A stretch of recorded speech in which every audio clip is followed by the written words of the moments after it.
এরপর এই প্রশ্নে বলা হয়েছে 27°C তাপমাত্রায় মার্বেল সহ গ্যাসের আয়তন 120 ডেসিমিটার কিউব, চাপ দ্বিগুণ করলে তাপমাত্রা 30°C বাড়ানো হলে আয়তন 71.5 ডেসিমিটার কিউব হয়। তাহলে মার্বেলের আয়তন কত? তার মানে এখানে আমাদের T1 হচ্ছে 300 কেলভিন।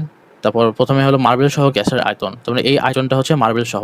তাহলে আমরা যদি গ্যাসের আয়তন বের করতে চাই তাহলে গ্যাসের আয়তন হবে এই মার্বেল সহ আয়তন থেকে মার্বেলের আয়তন বাদ দিতে হবে। এখন মার্বেলের আয়তন যদি আমরা x ধরি, মার্বেলের আয়তনকে যদি আমরা x ধরি, তাহলে এই টোটাল আয়তন থেকে মার্বেলের আয়তন বাদ দিলে গ্যাসের আয়তন পাওয়া যাবে। তাহলে এটা আমরা V1, এটা হচ্ছে আমাদের V1।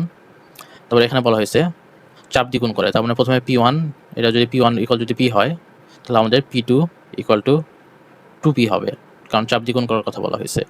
তারপর তাপমাত্রা বাড়িয়ে 300°C বাড়ানো হলো, তাহলে আমাদের T2 হবে 273 যোগ 300, তার মানে 303 কেলভিন। আর এখান থেকে আমরা আয়তন হলো, তাহলে আমরা V2 লিখতে পারবো একইভাবে, V2 একইভাবে লিখতে পারবো 71.5 মাইনাস x, কারণ এটা হচ্ছে এই আয়তনটা হচ্ছে মার্বেল সহ আয়তন। তাহলে মার্বেলের আয়তন যদি x বাদ দেই তাহলে গ্যাসের আয়তন পাওয়া যাবে। তাহলে আমরা এখন ফর্মুলা জানি, P1 V1 by T1 equal to P2 V2 divided by T2।